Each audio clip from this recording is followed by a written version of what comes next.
ndibethekile kakhulu, especially mna, because ke lo mfana lo uqale uhlala nami na-4 years njengoba ngoku esweleke na-17.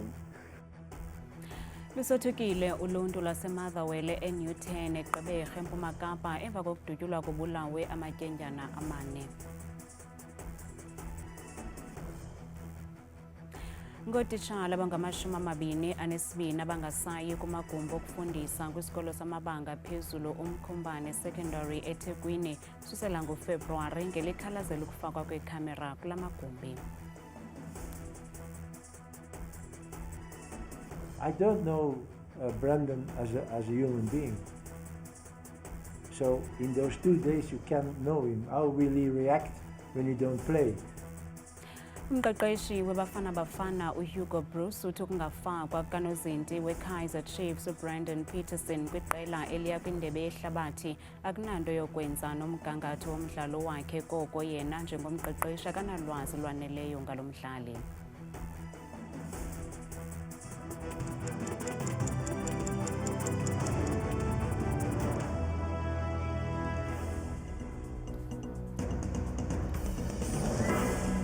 Senibulise emakhaya kanti andambe ndodwa ndaba nophumza sikhumba noyitoliki yolwimi lwezandla. Mapolisa aseGqeberha kwiphondo laseMpuma Kapa asebenza elijonge encwadini ixesha aphanda isiganeko sokudutyulwa kobulawe amatyendyana amane naphakathi kweminyaka eli-17 ne-18 ubudala eMotherwell izolo. Kuvakala kuba isihlanu samaxhoba sifunyenwe sinembumbulu entloko yaye kusinde ixhoba elinye elilwela ubomi balo esibhedlele. Umzali wamanye amaxhoba ubalise ngentlungu yokufumana ingxelo ngefowuni yokokuba abantwana bakhe ababini badutyulwe lwangcola ungele kwindlu yakokwabo. Fumene i-call kume ummelwane esithi mandikhawuleze ndibuye, kukho into eyenzekileyo. At first kangafuna uyichaza uba kwenzeka ntoni, so ndampresa wathi hayi no, kudutyulwe abantwana. Ndabuza ke mna ke badutyulwe baswelekile na? Uthi yena hayi maniza andiyazi ntontoni, but later on ndiye ndaxelelwa ke ndaye ndifumana information yoba badutyulwe mostly bonke entloko. And lo wam ke uswelekile, nokhazini wakhe umtshana wam naye uswelekile, nezinye iintwana ezimbini, enye kubo iye yabalekisela esibhedlele, ingathi ke iyachacha noko kanye. Uqhube ngelithi akasazi isizathu esinokubangela okokuba aba bantwana babulawe ngokungenalusini ngolu hlobo ukwathe belusapho babethwe iduma elingophiyo. Ewe bahlala bodwa because omnye una-18 already, omnye una-17, and then ndiye ndafilish uba ndingakwazi uyozihlalela ngapha ndirente eTinarha ndizoba kufutshane nomsebenzi kumsebenzi wam undibeka kwelaa cala. Utata ingabona i-idea yoba abantwana kutheni bedutyuliwe? Andifuni uxoka ndoxelela, andifuni nospeculator ndithi hayi into ethile benzeke into ethile, but I know into yoba ibe ngabantwana bona aba, lo wam nezinye iintwana ezi ibingabantu abatshayayo. That is ke bebezitshayela intsango, and I don't know what else ke abebeyenza, andikho sure because bendingahambi nabo, kodwa ke bebetshaya. And then ke ngoku andiyazi noba mhlawumbi le nto yenzekileyo idibene nokutshaya kwabo. Ibingabantu abatshayayo behamba nasebusuku. Ukanti uphando luyaqhuba, amapolisa amemelela kubantu abanokuba nolwazi olukhokhelela kwisehlo ukuba beze ngaphambili. Igunyabantu elijongene nemida yeli iBMA lifumene iziyobisi ezixabisa i1 billion yeerandi kumda iBeitbridge eLimpopo. Amagosa asebenza kulo mda afumanise ukuba iloli ibilayishe ezi ziyobisi bisuka eMalawi isiza kweli loMzantsi Afrika. Abarhanelwa abathathu babanjiwe ngezityholo zokuthubelezisa iziyobisi kwaye baza kuvela enkundleni kungekudala. Umkomishinala weBMA uMichael Masiapatu uthi ukubhaqwa kwezi ziyobisi inxalenye yamalinge abo kulwa nemikhambatha ethubelezisa iziyobisi kwimida yeli. Isikhulu seteksi eMpumalanga uJoe Sibanyoni kunye nabathathu atyholwa nabo bakhululwe ngebeyili ye-70,000 umntu ngamnye. uSibanyoni, uBafana Sindane, uDaniel Masilela kunye noPhilmon Msiza bajongene nezityholo ze-extortion nonaniselwano ngemali. Namhlanje bebevele kwinkundla kamantyi eDelmas emva kokuba ityala labo liye labuyiselwa kwakhona kumqulu wamatyala enkundla. Eli qela lityholwa ngokunyanzelisa ukunikwa imali ngaphaya kwe-2 million ngelokukhusela usomashishini phakathi komnyaka ka-2022 no-2025 kwaye bebekwamgrogrisa ngokulivala mba ishishini lakhe ukuba uyala ukuhlawula isixa-mali. We are not going to say much because obviously he says he's going to pursue this matter going forward. But we are comfortable with the conditions that were set, and we are now saying we are pleased that the matter is back on the roll, and therefore we can ultimately get to the merits of the case, because we have not come anywhere close to the merits of the case. What was important for us is to have this matter back on the roll. It is now back on the roll and we are comfortable. Mabatho Mokoena Zondo ngumbhexeshi weqela le-MK Party epalamente unikwe ibheyili ye-30,000 rands ze umba wakhe wamiselwa umhla we-18 kuJuni kuze kuseke usuku lokuqhutywa kwetyala kwinkundla yesithili. Mokoena Zondo uvele enkundleni kamantyi eKapa ngezityholo zokupheka iqhinga lokucela imali ngondlela mnyama ngelithi iqokelelela iindleko zomthetho zikamongameli walo mbutho uJacob Zuma. Kudizwe ukuba waqasha abantu abane njengabaphandi ekwabanyanzela ukuba bahlawule umyinge we-50 ne-60% kwimivuzo yabo. Esineke sityhola ngelithi sityhuthulwe imali ngaphaya kwe-200,000 rands. That you did provide the onus on you. I am therefore granting you bail and setting you bail amount of 30,000 rand on the following strict conditions. The first one is that you may not have any contact directly or indirectly with the witnesses until the matter is finalized. Second of all, you must hand over your passport to the investigating officer within 24 hours after you paid bail. You further must reside at the addresses given in your affidavit. If you change your addresses, you must notify the investigating officer thereafter. This also includes if your contact is changed. And then lastly, you may not get involved in any other form of criminal activity that may lead to arrest or charge. In other words, don't pick up another case. All right? Kubanje abantu abasixhenxe ngethuba kuqoqwa izipaza shops kwisixeko saseKuruleni njengoko abasemagunyeni beqinisa iphulo lawo lokuhlola ezivenkile zasekuhlaleni kwiMpuma Randi. Eli phulo lizana njengoko kutshanje kukho imigushuzo yabahlali ngelikhalazela ukuba ezivenkile zishishina ngokungekho mthethweni kwaye bakwakhalazela abemi bangaphandle abakweli ngaphandle kwempephamvume. Angisathengi mina la. Bengikade ngithenga ngoba bekuyinto zabo bebeship mabefika. Manje ngiyekile uthenga la mina ngithenga le emashop.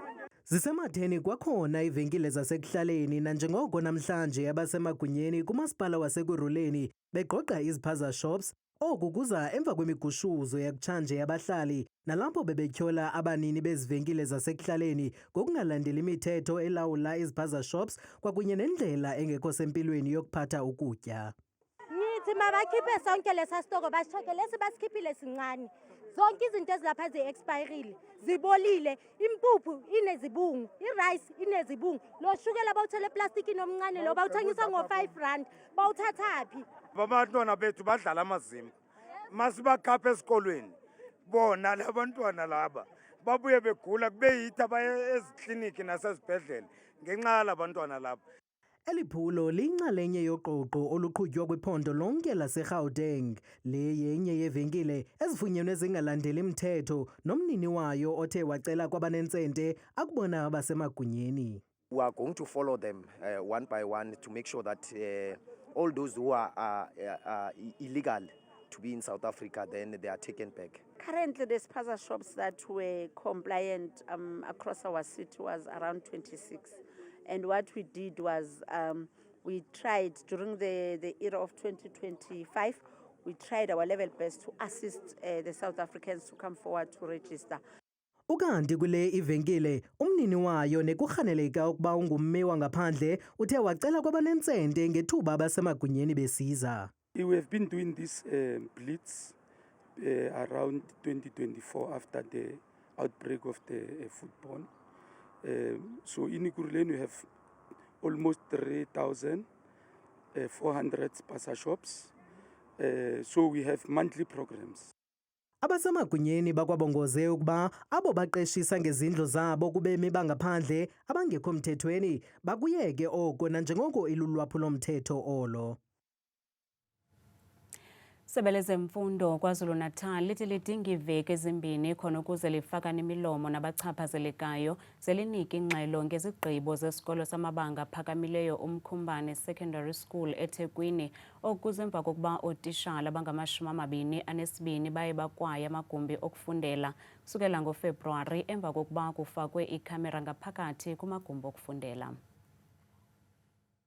Imanyano yabasebenzi KwaZulu-Natal imemelela ukuba ibuyele esiqhelweni inkqubo yokufunda nokufundisa kwisikolo samabanga aphakamileyo uMkhumbane, oku kulandela iititshala ezingama-22 nezithe zayeka ukufundisa ngenxa yokuba isikolo sifake ii-cameras kumagumbi wokufunda kwesi sikolo. Mayelana nabothisha abangekho esikolweni MEC washo ukuthi sinemigomo yokuthi sidila kanjani nalezo zinto lezo. Ubasket wakhe wa 2 weeks iko konke lokho okuzobukwa, kodwa wabe esecela ukuthi indlela okarrangewe ngayo njengamanje ayiyekwe iqhubeke ngoba inhloso enkulu anayo ne-interest anayo ukuthi abantwana babeqhubeka befundiswa whilst thina nabazali si-engage emaceleni ukuthi senza kanjani sibe nesisombululo esoba permanent ukuya phambili. Ukanti isebe lezemfundo kweliphondo lithi lizama isisombululo kule ngxaki. Inhloso enkulu yethu ukuthi siyafisa ukuthi ukufunda nokufundiswa kubuyele esimeni ngoba isikole lesi esikwazi ukuthi siproduce 100%. Siyabuka njengoba kubhalwa kuyimanje kungase ku-affecteke njengoba kukhona othisha abanye abama-temporal okuyibona abasizayo kwamanje. Othisha ekufuna ngabe bakhona abekho, asibazi ukuthi bangakuphi. Ingxelo zithi sele kukho iititshala eziqashwe ukwethutyana kwesi sikolo ukuzama uqinisekisa ukuba abantwana abaqhwaleli ngasemva kumsebenzi wabo wesikolo. Amapolisa eMpumalanga athimbe izixhobo ezisetyenziswe ngethuba kusombiwa imigodi ngokungekho mthethweni kwiifama ezingaphandle kwaseMbombela. Uninzi lwabombi imigodi abangekho mthethweni baye babaleka, kodwa nangona kunjalo amapolisa anqakule ababini. Ukanti kutyholwa ngelithi amanye amagosa esipolisa athe axelela ababombi imigodi ukuba amapolisa azaqhuba uqoqo namhlanje kule ndawo. Kumbiwa kweligolide ngalokungekho emthethweni kuseseyinkinga lenkulu kulesifundza saseMpumalanga. Umphathiswa welitiko letekuphepha Jackie Masia uhole umkhankaso kanye nemaphoyisa wekulwisana nalenkinga emaplazini langaphandle kwembombela. Kanti-ke emaphoyisa atfole tintfo letihlukahlukene letisetjentiswa ngibo bozamazama ekugubheni leligolide ngalokungekho emthethweni. Kanti-ke ukhatsatekile ngekuthi lamanye emaphoyisa asebentisana netigebengu. As of now, we've arrested 2. The other ones, they ran away, and the other one, they are underground as we speak now, because it means there is a tip-off within the high-ranking police officials. So to say we are coming here because this is the plan that we are, the plan that was outlined during the course of the week, to say we want to come and deal with this area here. Lokumbiwa kweligolide ngalokungekho emthethweni sekube nemithelela lemibi emadolobheni lamanyendi eMpumalanga. The challenge that we are facing also, they are drilling deep and it affects also our infrastructure, your road, because now in the province we are experiencing sinking holes on the road. When you come down very close, you will realize that some of the effects are due to illegal miners. Masiye sowukhiphe umlayeto loqinile kuthi emaphoyisa lasebenzisana netigebengu atalithota lolumandi. Kanti-ke uthi labo labatawutholakala baphambene nengalo yemthetho batawususwa baphindze baboshwe emaphoyiseni. Etindzabeni tetfu ku Channel 163 lotilethelwa yiNewsroom Africa, ngingumweli Masilela eMbombela eMpumalanga. Kuza kuba nzinyana kubathengi abanamatyala nanjengoko ibhanki enguvimba ibhengeze ukunyuka kwenzala kwimali mboleko nebolekwa iibhanka zeli nge-25 basis points. Esi sigqibo sokunyuswa kwenzala kwimali mboleko besilindelwe ngoosoqoqosho nabaveze ukuba iimali ke zibe nefuthe kwesi sigqibo, ukanti nongquzulwano luqhubayo kumbindi mpuma lube nefuthe olumandla kuqoqosho lwehlabathi. Umqeqeshi Bafana Bafana uHugo Broos uthi isigqibo sakhe sokumshiya ngaphandle unozinti weKaizer Chiefs uBrandon Peterson kwiqela lokugqibela labadlali abaya kwindebe yehlabathi asinanto yakwenza nomgangatho womdlalo wakhe, kodwa kungenxa yokuba yena njengomqeqeshi akanalwazi lwaneleyo ngalo mdlali nanjengoko lo kaPeterson engaqhelananga kakuhle neqela ekudala likhona leBafana Bafana. For me, an emotional moment to say to players, guys, I'm very sorry, but you are not with the final squad. uHugo Broos uthi bekungekho lula ukukhetha abadlali azakuya nabo kwindebe yehlabathi kwaye uthi wanelisekile liqela alikhethileyo. Uzityande igila ke nangesigqibo sakhe sokushiya unozinti weKaizer Chiefs uBrandon Peterson nesothusi abaninzi. Lo kaBroos uthi isigqibo sakhe asinanto yakwenza nomgangatho womdlalo kaBrandon Peterson, kodwa kungenxa yokuba yena njengomqeqeshi akanalwazi lwaneleyo ngalo mdlali. For me, it was the integration. We had only one good training, and that was Tuesday. And that was it. I don't know Brandon as a human being. So in those 2 days you can't know him. How will he react when he don't play? How is his reaction on whatever? And that made me choose not to take Brandon. uHugo Broos ungqinile ukuba uThapelo Morena ufumene umonzakalo yiloo nto engambizanga kwaye uthi kukho inkxalabo nango-Aubrey Modiba yiloo nto ebize uBradley Cross weKaizer Chiefs. But if there should be a problem, we only had Kabini on the left side. And that was also a reason, not the reason, but that was also a reason why we took Bradley with us. Lo kaBroos uthi nangona eli qela lingazange liqhube kakuhle kwi-AFCON kodwa oko bakubeke kwelokulibala kwaye baza kuqhuba kakuhle kakhulu kwindebe yehlabathi. In AFCON, it was not the real Bafana team. There was mentally, we were not ready. iBafana Bafana kulindeleke idlale umdlalo wobuhlobo neNicaragua ngentsimbi yesithandathu ngokuhlwa ngomso eOrlando Amstel Arena phambi kokuba bantingele Mexico ngecawe, kwaye kulindeleke badlale umdlalo wobuhlobo wogqibela neJamaica. Nansi Mozulu noThabile Makhaphela.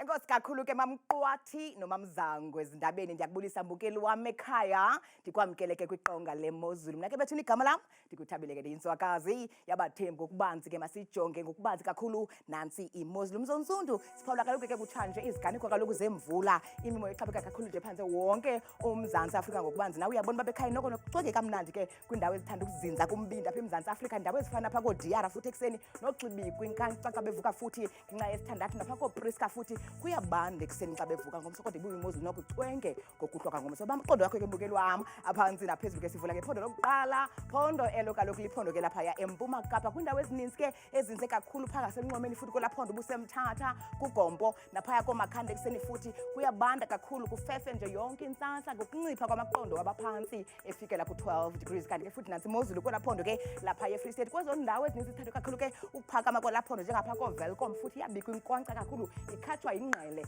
ekuseni amaqondo abaphantsi kakhulu napha koFicksburg futhi efikela ke mbukeli wam kuye ke la 5 degrees. Kanti ke futhi benjenje ephondweni ke lapha eNtshona Koloni kwindawo ezininzi kwakhona futhi mbukeli ke kwimpuma futhi namazantsi kwelaa phondo njengaphaya koBeaufort West, wena ozinze phaya ko-Oudtshoorn naseGeorge qaba ngamafu mpela ekuseni ngenxa yeshumi nje elikhatshwa sisithathu. Kanti ke nantsi iMozulu mbukeli wam ekhayeni futhi phaa ko-Northern Cape ekuseni buse-Appington, Kurumane, Alexandra Bay futhi yingqele kakhulu napha ko-Springbok uyabhudla ngokuqaqamba kathathu umoya phaya ekuseni ngenxa ka-11 degrees kanti ke benjenje mbukeli ekhayeni kwephondo lapha ke imbukeli wam eNorthwest koze ndawo ezininzi ke size kakhulu kwintshona namantle kwelaa phondo njengaphaya kooTosca embindini futhi napha koVryburg kuyabikwa kakhulu ke mbukeli zikali kakhulu zenqele ngenxa ka-7 degrees nantsi imozulu ephondweni ke mbukeli laserhawutini apho sikhoyo thina ngalo mzuzu mpela kwindawo ezininzi ke eziphakame kwelaa phondo phaya buseJohannesburg Soweto Alexandra Bay napha koSprings futhi kuyabanda kakhulu amaqondo asephantsi ngenxa yakhe ke u6 degrees nantsi kwakhona mbukeli wam kaloku imozulu futhi kwiphondo laphaya eLimpopo kwezo ndawo ezikwintshona futhi namazantsi kwelaa phondo njengaphaya kooThabazimbi futhi ekuseni bilabila phalaburwa futhi kuyafefa kakhulu ngomso ekuseni ngo-13 degrees kanti ke futhi baphila ngolu hlobo ke kwelaa phondo laphaya empumalanga kwindawo ezininzi ke futhi ezisencamini kwelaa phondo njengaphaya emalahleni kwasekuseni futhi emelo kubanda kakhulu umzontsundu amaqondo aba aphantsi efika kaloku kuye ke la 5 degrees vume ekhayeni ndivalen ndisoke nam kaloku imozulu ephondo lokugqibela phondo elo kuphaya ke KwaZulu Natal kwindawo ezininzi ke phaya koNewcastle futhi naseVryheid uyafefa nje yonke laa ntsasa ekuseni mpela futhi eRichards Bay ngomso mna ndikudada kangaka xajele miyoli